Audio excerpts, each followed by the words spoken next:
Et c'est parti! Alors, salut tout le monde, on est dans un match au sommet, Steak contre Fakir. Et je leur ai demandé de mettre toutes les cartes en visible. C'est le round 2 ce soir entre ces deux joueurs. La première partie était assez déséquilibrée. Celle-ci, on va voir. Alors, ici, nous avons Jadon le Sage. Je vais enlever ça, voilà. Et je vais même vous mettre en grand écran. Jadon le Sage, c'est un deck que notre ami Fakir aime beaucoup, qu'il joue assez souvent et qui est très solide. Un 10 Sanctum Ombre qui est très solide avec contrôler les faibles, portail vers 10, le fouet évidemment. Je vous dirai pas sa combo préférée, mais voilà. Vous la verrez sûrement en Sanctum. En Sanctum, bah, y a du costaud, hein, c'est normal. Ils sont là pour ça. Et en ombre, on a deux murmures incessants, miasme, le traître impérial qu'il aime bien parce qu'il aime bien voir ce que fait son adversaire. Magdalarat, enfin, ça va, c'est pas un nombre démentiel, mais il est pas mauvais. Et alors ici, on a Frau F. Bishop. Ça fait rire Fakir parce qu'il a l'habitude de mon Bishop qui est mon meilleur deck de Reversal, donc littéralement le pire deck de ma collection. Très très fort en Reversal. Alors, il n'a pas choisi la facilité, Steak, alias Étinciel, puisqu'il a pris du Brobnar 10 Untamed. Alors déjà, il a posé Pampaka Anga en premier, et je pense qu'il va se faire un peu ouvrir la gueule par le Chevalier en Maraude, voilà, qui s'est réveillé grâce à notre ami le Sergent Zakiel. Évidemment, la vague purifiante va pas être loin derrière. En plus donc avec Bulwark juste à côté, hein, le Chevalier en Maraude qui a 4 en armure, c'est pas mal. Sans pitié pour les bêtes poilues, nous déclare Fakir avec son sens de l'humour apprécié aux 4 coins de Pigalle. Là on a donc Grand Panard, le titanesque, je connais surtout les noms en anglais mais je vous ai mis la vidéo en français, hein. Je sais que certains d'entre vous préfèrent. Quand je détaille les cartes, je préfère le faire en anglais parce qu'il y a des meilleurs scans, parce que il n'y a pas de bug, surtout, hein. Et puis que c'est quand même la référence la plus importante, on va dire. Mais là, j'ai mis en français, de toute façon, vous voyez les images. Alors, il s'est bien installé en Brobnar quand même. Bon, lui, c'est le roi des Sims, c'est au cas où il y a un Brobnar en face. Grok qui fait perdre 1, et Lupanar, le titanesque, Lollipop, Lolop en vrai, en anglais. Là pour le coup il a prévu de l'appel de la nature, mais il y avait zéro chance que Fakir joue du saurien. Est-ce qu'il a des combos avec l'appel de la nature? C'est du AOA, hein, donc il y a quand même peu de chance. Je regarde si je dis une bêtise ou pas. Est-ce que c'est du AOA ou est-ce que... Ouais, si. Ouais, c'est ça, c'est un deck AOA. Et les cartes qui auraient pu être aussi de la dernière extension, mais non. Donc il joue du AOA avec Brobnar 10 Untamed. Wow, il a du courage, Étinciel, hein. Il a du courage, ou il a envie de se faire humilier, devrais-je dire de encore se faire humilier par Fakir. Parce que la version d'avant, la partie d'avant, c'était pas brillant. Et Fakir aime bien ça, hein. Fakir aime bien affronter des adversaires inférieurs en nombre. Déjà tout petit, il faisait la sortie des écoles avec sa bande de 15 potes et ils allaient embêter une fille. Bon, souvent ils revenaient avec plein de coups parce que la fille était plus forte qu'eux. Mais c'est des choses qui arrivent. Voilà. Alors évidemment, ce n'est pas l'exemple à suivre, hein. Ne faites pas comme Fakir. N'embêtez pas les gens. Soyez gentils.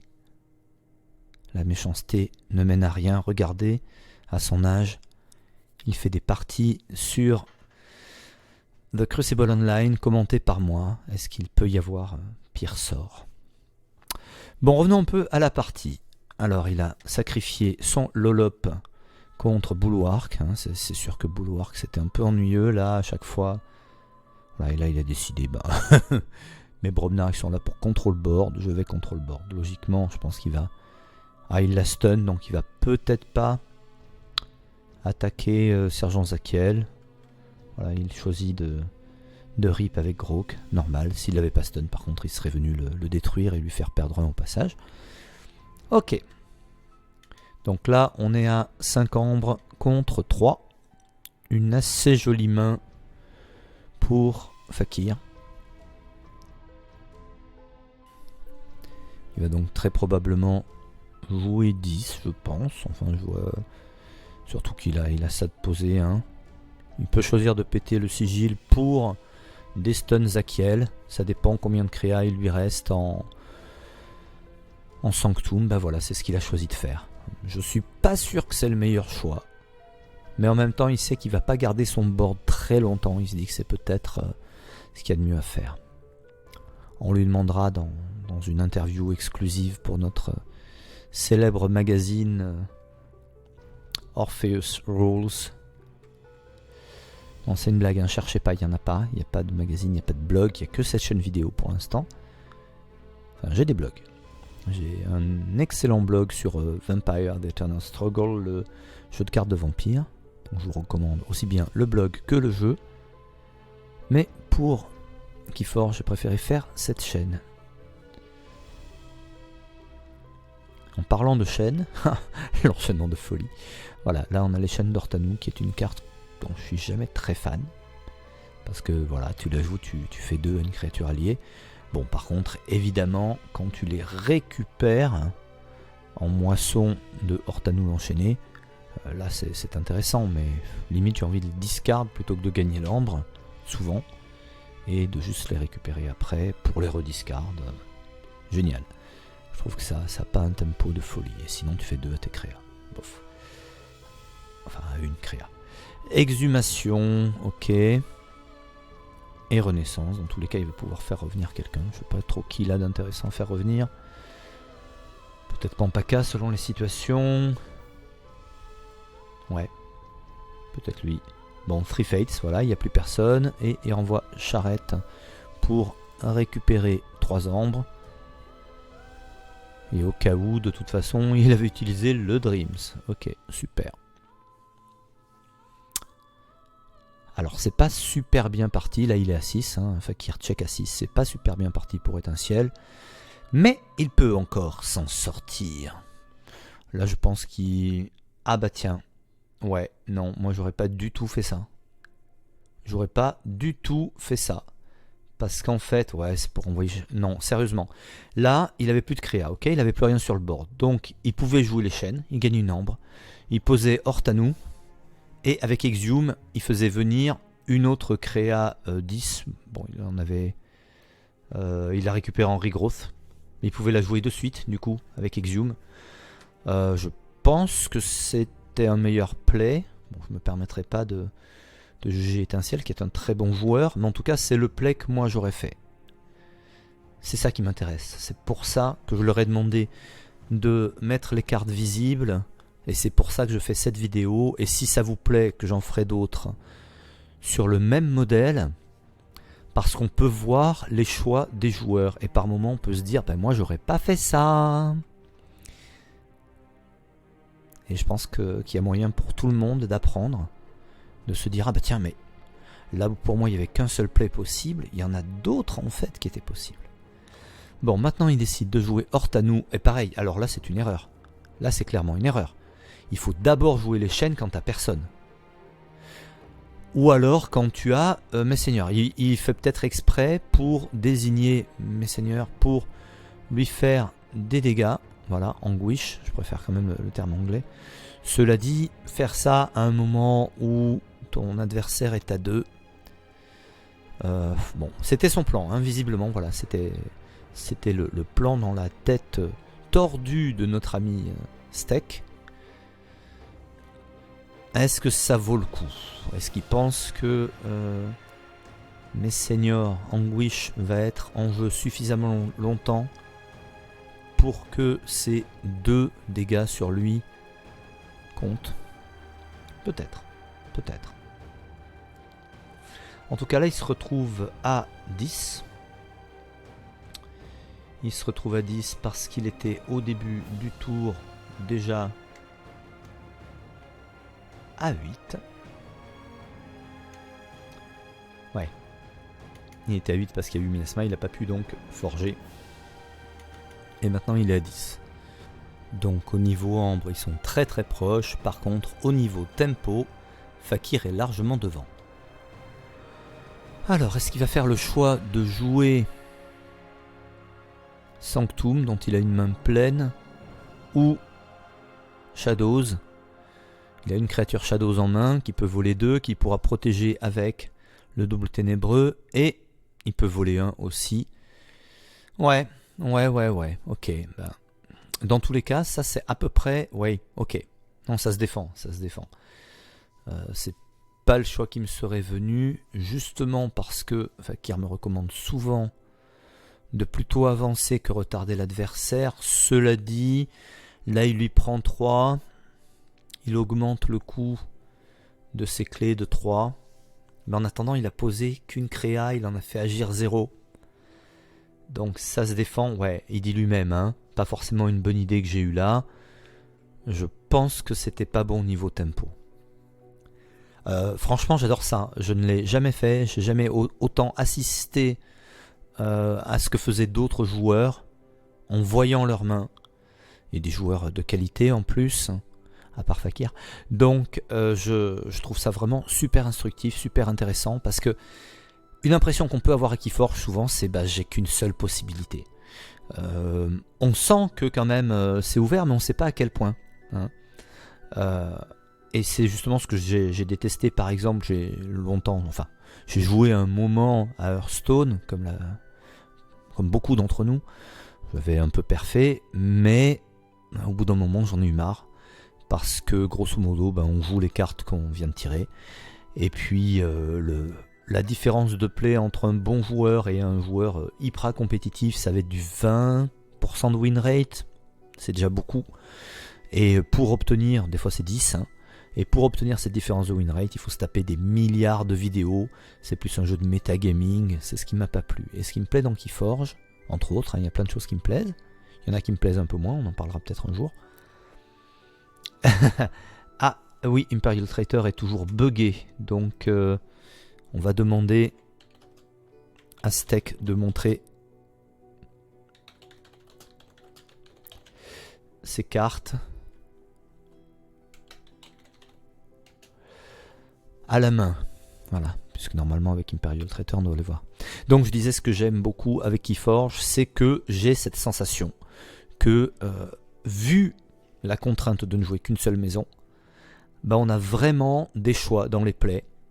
Alors évidemment, de très bons joueurs vont faire 0 faute, mais il y a parfois des plays un petit peu tricky à trouver, et donc c'est intéressant, je trouve, de voir qu'effectivement, là typiquement, il y avait 2 choix que je considérais comme bons. Fakir a choisi le 3e. Cela dit, c'est peut-être pas idiot non plus, hein. Il ralentit son adversaire.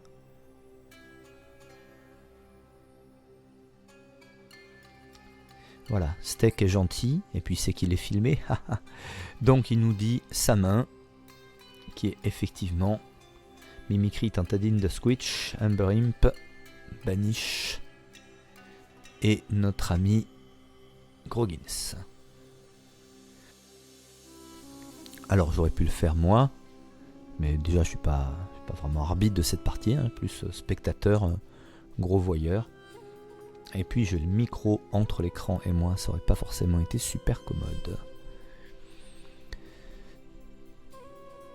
Ok, nous dit Fakir dans le plus pur style South Park. Et donc, il a utilisé, nous dit The Thief, il a utilisé le Shadow Self. J'ai encore du mal à bien jouer Magda. Oui, clairement. En fait, il a décidé de défendre Charrette en le mettant à côté du double ténébreux. Ça se défend, c'est un peu la même chose que Magda, sauf qu'en fait Magda c'est un différentiel de 4, et surtout c'est ce qui va lui permettre ou pas de créer une clé, à mon avis. Donc déjà, Étincelle utilise Screech Bomb pour faire perdre 2 à Fakir, qui ne va pas forger. Il a joué Tantadine, il rip avec Pampaka. Et alors en Oméga, il jouera évidemment The Squitch, sorcière brunante. Et il utilise Mimicry pour copier Control the Weak. Évidemment, c'est une des cartes les plus puissantes de la défausse de Fakir. C'est un très bon choix.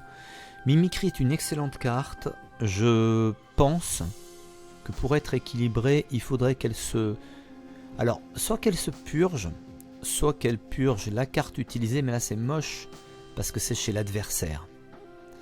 Donc ça pourrait carrément nuire à l'adversaire. Donc non, c'est une fausse bonne idée. Sanctum a-t-il choisi? Ça se défend. Alors, qui est-ce qu'il va stun en Blinding Light? Probablement les Untamed. Évidemment les Untamed, c'était le choix qui s'imposait. Encore que ça se discute, puisque Sarkovache peut faire carrément plus mal. À voir. Ouais, mais il est tout seul. Hortanou, ça peut peut-être faire un peu des bobos.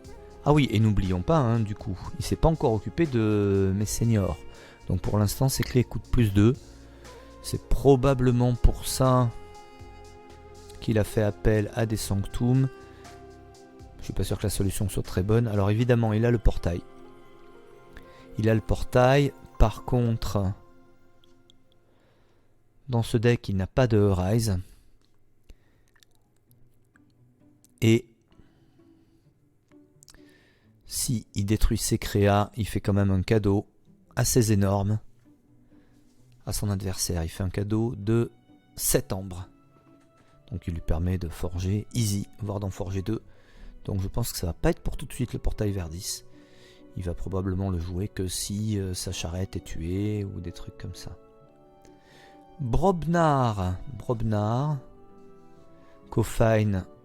Ah tiens. Ah ouais, il le joue là. J'aurais pas fait ça non plus parce qu'il fait 2 à chacun de ses voisins, ok? Donc s'il avait attaqué le double ténébreux, il lui faisait 5, plus 2 x 2. Il le tuait en un rush. Ça aurait libéré la possibilité de tuer Charrette plus tard. Donc j'aurais plutôt fait ça personnellement. Je trouve pas que faire juste 2 là et là, ça vaut le coup. Surtout que maintenant... Voilà, il a joué un autre Kofine. Il l'a fait avec le deuxième. C'est un peu ballot du coup. Parce que s'il avait fait avec le premier, il n'y aurait plus le gars. Il aurait pu détruire par exemple Charrette et lui d'un seul coup, faire 2 dégâts. J'ai l'impression que le play n'est pas optimal. Et évidemment, surtout qu'il a Groggins aussi. Qui pour le coup s'est infligé 6 pour tuer le Stanch Knight. Ouais, c'est... intéressant comme choix. Alors des fois quand je dis intéressant, c'est parce que c'est intéressant. Des fois c'est parce que je trouve ça pas bon. Mais une fois de plus, je ne suis pas dans le jugement. Je vous laisserai deviner quelle est mon opinion là tout de suite. Je pense que les 2 protagonistes vont me détester après cette vidéo. Et qui vont refuser d'en faire une autre. Ever and ever. Non, je me permets ça parce que d'une part c'est des copains, d'autre part je crois qu'ils ont le sens de l'humour. J'aurais pu mieux faire. Ah mais vous voyez, Alors attention, là je fais le beau, mais soyons clairs, quand on est à l'extérieur d'une partie, on voit des choses que les gens à l'intérieur ne voient pas forcément. Et ça c'est le cas toujours, c'est le cas sur du poker. Je vous dis même pas, j'ai fait des finales de Vampire, donc le jeu de cartes que j'aime tant, et en étant à la 4e partie de 2 heures, c'est des parties de 2 heures, j'avais les neurones qui se touchaient, j'ai fait parfois des erreurs ou des oublis plus ou moins légers, mais que tous les gens à l'extérieur voyaient, donc quand ça arrive on a honte, et puis là je pense en particulier au dernier championnat de France, donc où je suis en finale le premier jour, et le deuxième jour c'est un ami qui est en finale, et il enchaîne 3 erreurs énormes, bon dont une parce qu'il ne connaissait pas bien la carte. Mais donc deux vraiment grosses erreurs sur le même tour. Et c'est un excellent joueur qui a perfé depuis. Donc ça arrive surtout quand on est fatigué, que c'est un jeu complexe, que c'est des situations complexes et qu'on a la pression. Pendant ce temps-là, les gens à l'extérieur, ils voient tout, ils disent « Ah, trop facile, moi j'aurais fait ce play ». Peut-être pas, peut-être que si on était dans la partie, on ferait pas le même play. Ouais, donc Fakir se sent pas super à l'aise parce qu'il a pas le board. Et là, on en revient à cette situation de tempo dont je parlais tout à l'heure. Cela dit, il a pas le board, il se la pète un peu parce qu'il a quand même le portail vers 10. Là, honnêtement, voilà, moi je ferai le rip avec charrette, je détruis tout, voilà, on est d'accord. Le fouet, donc il a peut-être 12, mais ça va lui coûter 9 pour faire 1. Et puis derrière, il met ses 2 cartes, et puis voilà. Il reprend l'avantage. Donc il s'est beaucoup plaint, Fakir, mais il était pas si mal que ça. Alors cela dit, on a une très belle main en face. En tout cas, quasiment d'une seule couleur. Je suis pas fan du Farfadet Ombre, honnêtement. On n'en a pas fini, très bonne carte. Bon, il a évidemment joué les Cornifleurs, alias Schuler. Donc il a volé 1. C'est bien, ça empêchera son adversaire de faire une clé. Tezmal, hein, très très bonne créa, rien à dire. Évidemment, il bannit tout d'abord l'Ember Imp, sinon il ne pourrait pas enchaîner toutes ses cartes. Hein. C'était son seul moyen de pouvoir enchaîner plus d'une carte. Donc il n'a pas fait l'erreur que j'ai faite en live pour le coup. Fakir qui dit Orpheus doit me traiter de nom d'oiseau. Non, c'est... Enfin oui, je te traite de nom d'oiseau parce que t'as fait ta pleureuse. Donc je te traite de pleureuse sans hésiter. Alors que t'avais toutes les cartes qu'il fallait en main. Mais t'as bien joué, là, il n'y a rien à dire. Pour une fois, on aurait fait exactement le même play. Elle est intéressante cette partie. Franchement, je sais pas ce que vous en pensez. Non, c'était pas foireux. Tu verras. C'était pas foireux. Moi, je trouve que c'était le move qui s'imposait. Une fois de plus, tout ça est subjectif. Je serais super intéressé pour avoir, il est mort de rire, pour avoir vos avis en commentaire. Hein. Là, moi je suis très très content de faire cette vidéo, j'espère qu'elle va vous plaire. Autant que ça me plaît moi de voir tout ça, de le commenter. Alors, les cartes sont un peu petites, mais si je les agrandissais, le problème c'est qu'avec les upgrades, etc., ça se chevaucherait, on verrait plus rien. Donc je préfère garder cette taille. Évidemment, je vous conseille de mettre en grand écran, mais je suppose que vous l'avez déjà fait. Alors, mes seigneurs, Hortanou, il a fait le tour de son deck là. Chaîne d'Hortanou, Vieux York. Non, il n'a pas fait le tour, il a juste... Ah bah oui, en not finished, bien sûr. Il a joué not finished et comme il était à quelques cartes, il a récupéré tout ça. Et ça, c'est pas mal. Du coup, il est pas mal pour la suite. Alors que, à côté de ça... il a 2 clés. Hein. Il rejoue Anguish. Il va lui refaire des dégâts. C'est quand même un peu combo dans son deck. Hein. C'est quand même un peu combo. Et tout à l'heure, j'avais trouvé que c'était pas terrible parce que j'imaginais effectivement que Fakir s'en débarrasserait beaucoup plus tôt que ça. Mais il a fait d'autres choix où il a pas pu. Hein, ça, faudra regarder le replay, je sais plus trop. En tout cas, moi, je m'en serais débarrassé parce que c'est une plaie. C'est une plaie. Anguish. Déjà, monter le coup des clés à 2, c'est moche. Bon, en face, il y a le fouet.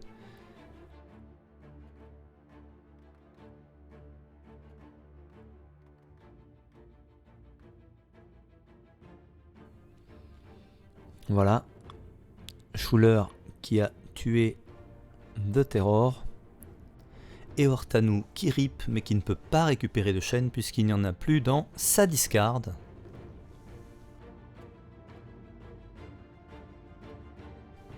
C'est à Fakir qui ne peut pas forger parce qu'à cause d'Anguish ça coûte 8. Voilà, pendant ce temps-là je me bourre la gueule avec de l'eau plate. J'ai fait une erreur, nous dit Steak. Laquelle ?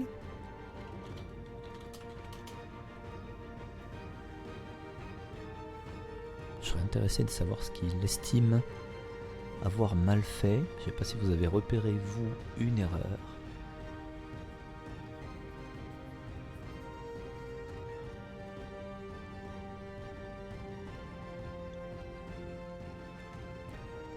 Fakir choisit Shadow. Pour l'instant, Steak ne nous a pas dit quelle était son erreur. J'aurais dû récupérer plus de créatures pour ne pas perdre ma défausse. Eh oui. Eh oui.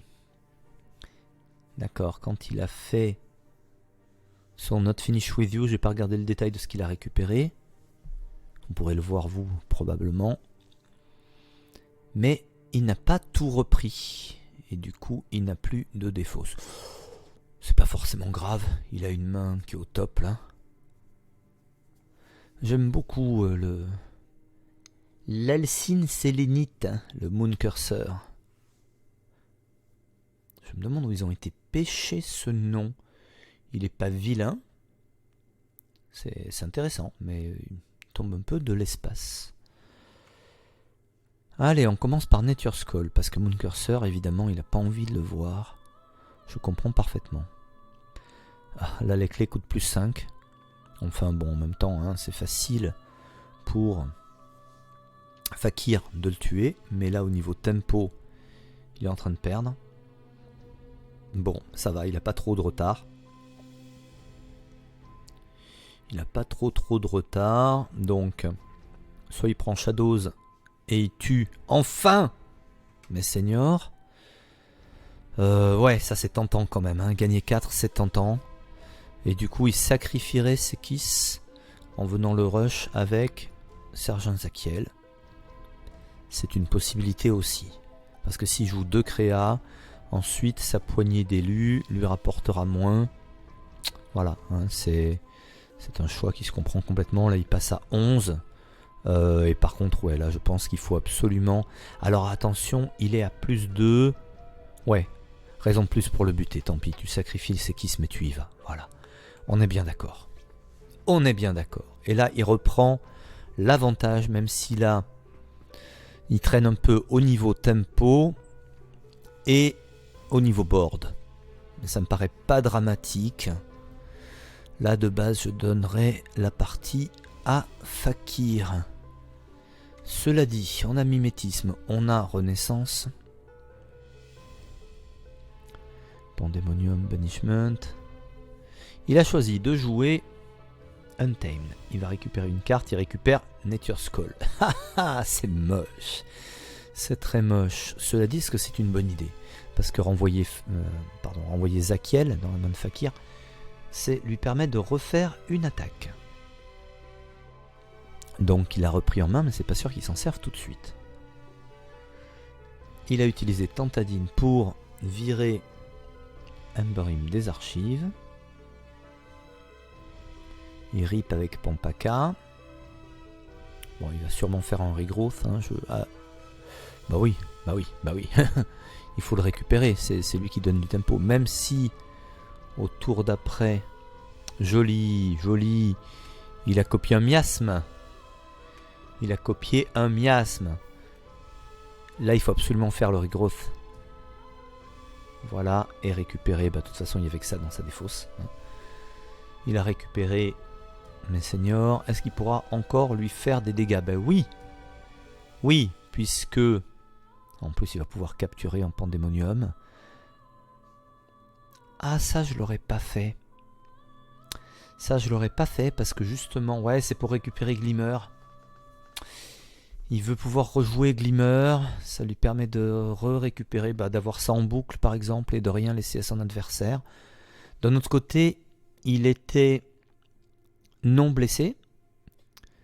Bon, mais il peut tuer facilement par les Shadows, il le sait, donc c'est probablement bien joué. Mais c'est vrai que, vu qu'il va jouer Pandemonium, c'était intéressant d'avoir un maximum de créatures non blessées qui capturent un à l'adversaire. Et là, à ce tour-ci, il n'aura pas la lueur. Bon, il pourra jouer mes seigneurs, capturer 3. Hein, et rip, récupérer les chaînes, infliger des dégâts à mes seigneurs. Et donc, je sais pas combien... récupérer les chaînes. Non, de la défausse. Hein. De la défausse, il a fait tourner son deck, il les a pas. Donc c'est plus ennuyeux. C'est plus ennuyeux pour lui. Ah, du coup, sonner les trompettes va lui permettre de discarder tout son deck jusqu'à ce qu'il tombe sur un Brobnar, et ça peut peut-être lui permettre de rechoper les chaînes. Mais effectivement, là pour l'instant, même si Steak est à 5,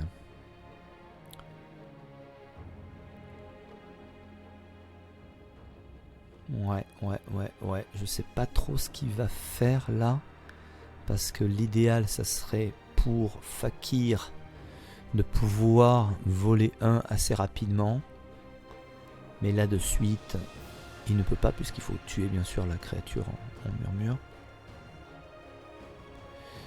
Et il peut voler 3 si il a toutes ses créatures à la fin du tour.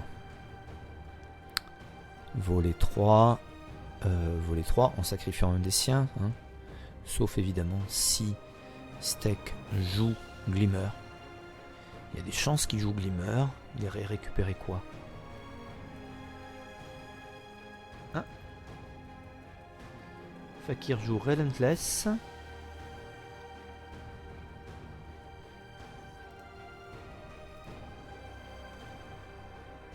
Il a joué Relentless sur Umbra pour voler un. Maintenant, je ne vois pas l'intérêt d'avoir fait ça. Je ne vois pas l'intérêt. Pour moi, il y a un principe que je tiens d'il y a longtemps, en fait, que je tiens du jeu Othello, Reversi. J'avais fait un petit peu des compètes dans ma plus tendre jeunesse. Et je trouve que ça fait partie des jeux où un bon move peut être toujours un bon move si on peut le faire au tour d'après. Alors il y a le risque qu'on puisse plus le faire. Bon là en l'occurrence il s'est fait bannir. Mais il s'est fait bannir Mooncursor seulement. Hein. S'il avait eu les 2 créades posées. Bon, il a préféré voler, il a préféré être sûr. Ça n'a pas l'air de lui réussir. Parce que avec Pandemonium évidemment comme prévu, il a capturé 2. Ça aurait été 3 s'il avait encore eu le Glimmer de poser. En l'occurrence, ça suffit. Et là, Étincelle est monté à 7. Il est monté à 7. Pour l'instant, il n'a pas de chaîne. Il n'en a pas récupéré. Mais Fakir a perdu. Et avec sa classe habituelle, il nous dit Tin GG. Voilà, c'est pour la censure pour les plus jeunes d'entre nous qui ne comprendront pas ce que veut dire teint. Il dit je pense que c'est touffu. Il peut encore retarder avec évidemment le fouet, c'est ce qu'il fait. Chaque fois qu'une créature est détruite, son propriétaire gagne 1. Ouais, il le défausse, ça lui rapporte même pas d'ambre. Il préfère pas prendre de risques. Est-ce que c'est un risque d'ailleurs? Bon, ouais, si, probablement. Et le ping. Et là, parce que c'est Fakir et qu'il a le cul bordé de nouilles, il récupère le Kossar. Le Kossar, charrette, contrôler les faibles, c'est honteux. C'est absolument honteux ce qui se passe là. Je proteste énergiquement. Sérieusement. En même temps, je dis ça, hein, je le charrie un peu. Mais clairement, quand on a un bon deck et qu'on choisit de faire tourner, c'est ce qu'il a fait, il a bien joué, il a fait tourner 3 cartes, hein, c'est ce qu'il fallait, et en plus en retardant la forge. Quand on a un bon deck et qu'on s'en sert, bah, le but justement c'est pouvoir récupérer des bonnes cartes qu'on n'a pas en main. C'est ce qu'il a fait, il n'y a absolument rien à dire. Donc oui, il a de la chance. Maintenant, son deck, on sait qu'il est bon, on sait qu'il tourne. Hein. Moi, je l'ai affronté plusieurs fois avec toutes sortes de decks. J'ai parfois... je me demande ce que dit Serge à ce moment-là. Je l'ai parfois battu, ce deck. Il m'a mis quelques bonnes roustes aussi. Donc je sais qu'il a des ressources. Et il a complètement raison d'essayer de piocher. Donc dans tous les cas, c'est interdit que Steak fasse une clé au prochain tour. Mais il a stun, donc avec one to punch.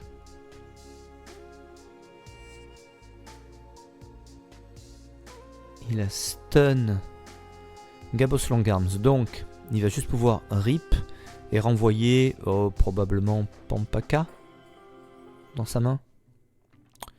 Il est quand même casse-couille Pampaka.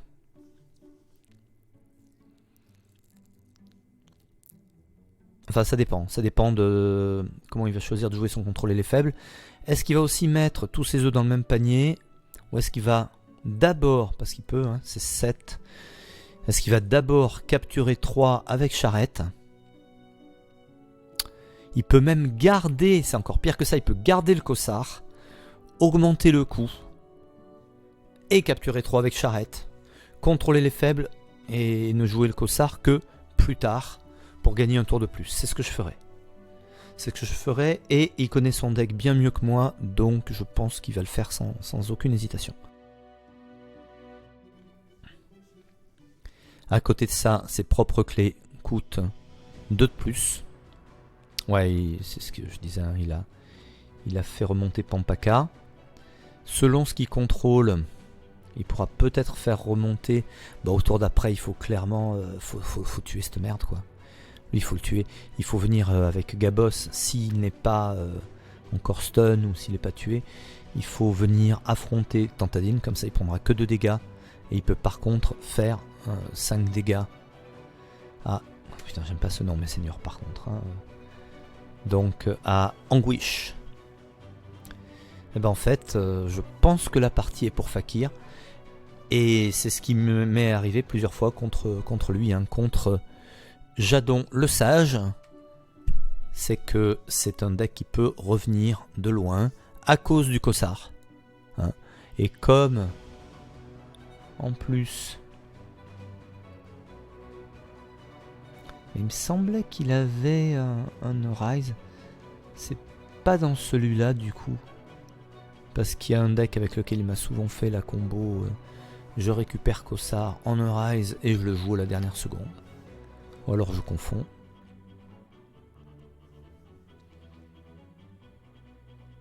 Dans tous les cas, ça permet là de gagner un tempo, mais qui est juste monstrueux.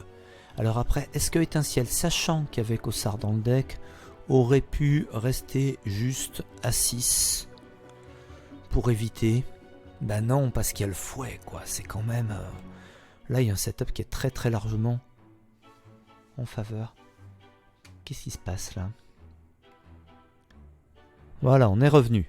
Ah, j'ai réussi à récupérer la fin malgré le bug. Donc alors, qu'est-ce que j'ai raté? Qu'est-ce que nous avons raté? Alors, il a joué Charrette. Par contre, il a joué de suite Drumble. Ça, c'est une erreur, je pense. Puis Lâche. Et Control the Weak pour l'obliger à choisir Brobnar. Donc au tour d'après, il a pris Brobnar. Il a fait combattre Cofine. Il a combattu Snudge. Il a utilisé King the Crag pour combattre Charrette. Et effectivement, Fakir dit pas très malin, j'aurais dû choisir Untamed. Mais comme tu as du bon Untamed, voilà, cette fois j'ai fini. Et ça a été très très tendu, très tendu, c'était une belle partie. Alors désolé pour le bug de fin, c'est les impondérables du direct. J'espère que ça vous a plu. Moi j'ai adoré voir et commenter cette partie. Alors dites-moi en commentaire ce que vous avez pensé de tout ça. N'hésitez pas à critiquer ces deux joueurs et à les vanner à mort, ils aiment ça. Dites-moi si vous voulez d'autres vidéos comme celle-ci. Et dans tous les cas, bien sûr, likez, partagez, abonnez-vous. La prochaine vidéo sera probablement celle que j'ai faite, que j'ai enregistrée, mais que j'ai pas encore fini de monter sur les Nova Alliance. Et puis j'ai préparé des choses vraiment sur la stratégie, sur l'évaluation des decks. Je pense que ça vous plaira. Voilà, on va s'arrêter là. Merci beaucoup d'avoir suivi cette vidéo. Je vous dis à bientôt pour de nouvelles aventures. Et surtout, merci à Étincelle et à Fakir de s'être prêtés au jeu. Je pense qu'on va bien se marrer, qu'ils vont bien se marrer aussi en voyant la vidéo.